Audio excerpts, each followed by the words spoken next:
Systém pro správu webu Underworld 2, část 5, modul fotogalerie. Abychom mohli na webu zobrazovat nějaké fotogalerie, musíme nejdřív vytvořit. O to nám tady slouží modul fotogalerie. V modulu fotogalerie si můžeme vytvářet kategorie galerií, které nejsou povinné, ale mohou nám pomoci galerii třídit. Jednoduše vložením kategorie. Ovšem, co potřebujeme, jsou galerie.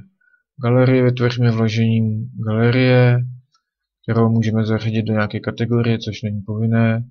Můžeme si pomoct tím, že skopírujeme galerii z již existující galerie, což se hodí například při vytváření obsahu v dalším jazyce.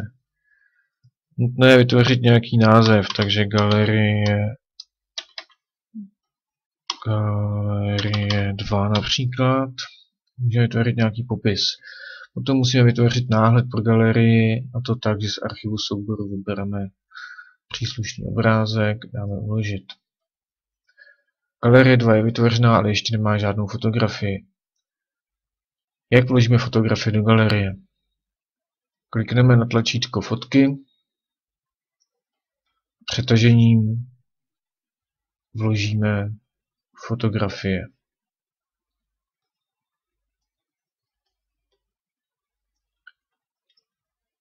Tak vidíme, fotky se zpracovávají a fotky jsou vložené.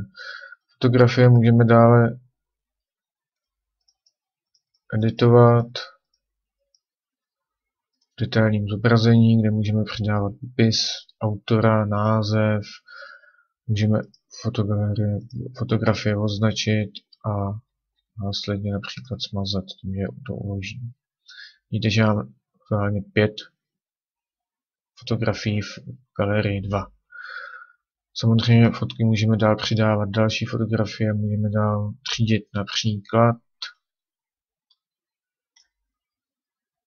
řadit jednoduchým přetažením.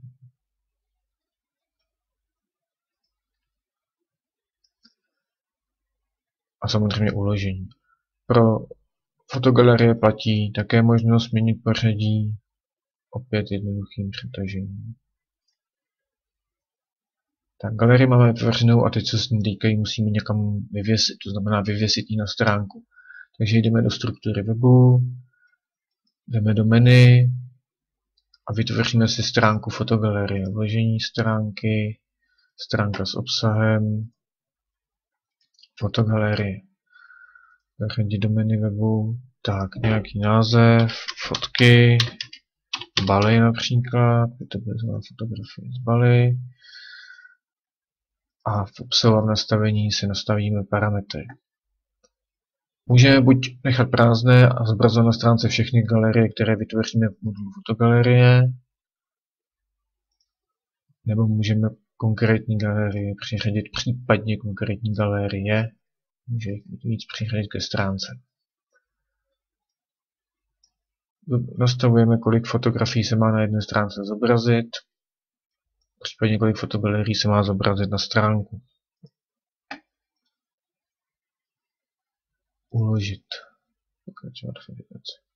Tak, fotografie je uložená a zobrazuje se na webu na stránce fotky Bali.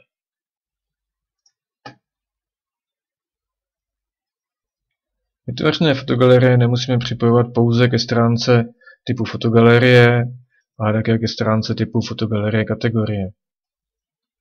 Fotogalerie kategorie vybírám a nastavuji. Nastavení je rozdílné v tom, že u této stránky nepřiřazujeme galerie, ale přiřazujeme kategorie galerií. Projekt položky vybírám kategorii galerií, přiřazuji kategorii může být více použít. Na stránce se pak nezobrazují jednotlivé galerie a zobrazují se všechny galerie, které jsou připojené do této kategorie.